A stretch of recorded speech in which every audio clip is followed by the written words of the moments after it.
Apparently, gay couples do it better. So according to a new study from PriceWaterHouseCoopers and Families and Work Institute, they found that gay couples, when it comes to domestic duties, are a lot more egalitarian than straight ones. Now, according to the 225 gay and straight dual-income couples surveyed, same-sex couples tend to communicate better, share chore duties, and more fairly and assign tasks based on personal preference rather than gender, income, hours worked, and power position in the relationship, whereas straight couples tend to talk less and fall into more traditional gender roles, what one family describes as pink chores, dishes, laundry, and blue chores, yard work, and auto work. So I want to pull up a chart here that shows how the division of laundry by couple type. As you can see, same-sex couples on the left predominantly, one person will take primary responsibility, but they share the responsibility a lot more than different sex couples. So that's kind of interesting. But the survey also found that 74% of gay couples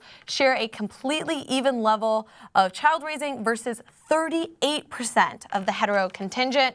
And here's a chart that kind of explains that. That to me is insane. The 38% to me, it was really, really, I mean, I don't want to say surprising, but it's eye-opening.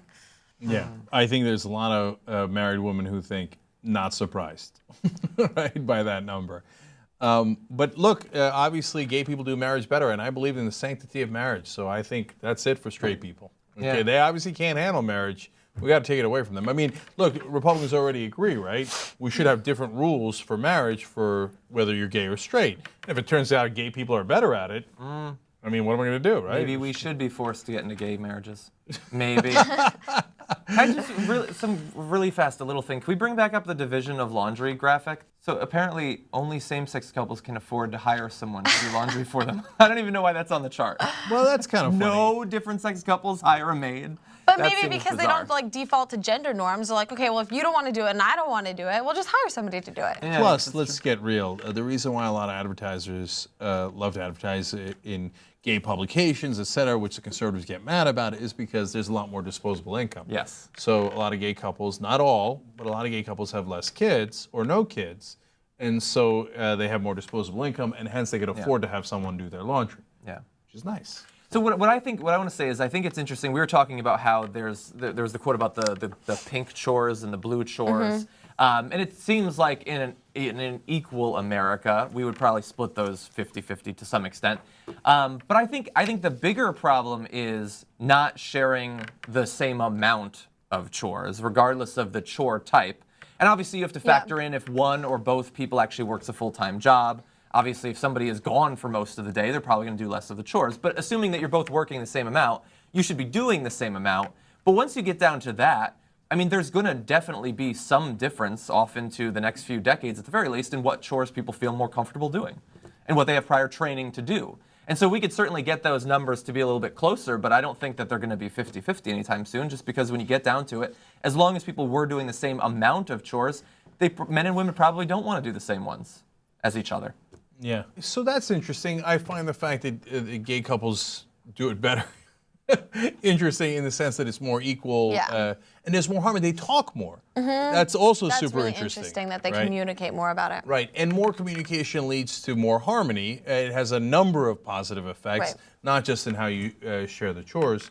But it's also interesting that when you take away gender assumptions, you get a completely different result, which I think goes toward counter to what a lot of people say, which is, well, I mean, men like this and women like this, and that's just normal. Maybe not, right? And you see in this case that there's at least some evidence that that's not necessarily true. Yeah. Do you split equally? Not remotely.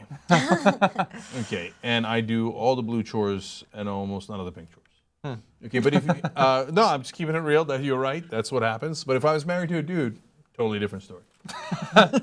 On the laundry, by the way, I have old school Young Turks viewers will know this. That was the first thing I ever splurged on because I made like $11,000 a year for like 10 years. Right? As a struggling radio talk show host, online talk show host, etc. But the minute I had any kind of money I could scrounge together, I got a cleaning lady for my one-bedroom apartment, mainly so she could do laundry. It was $60 once a month, okay? And it was the best $60 I ever spent. You waited a month between laundry? Damn. Yeah, the laundry would be a mountain. Yeah. Okay, rather than do laundry, even though again I didn't have a lot of money, I'd be like, I'll buy another $7 shirt. Jesus Christ. But eventually I had built up enough of a mountain that we could do that. So I'm with the gay couples on that one. Hire someone.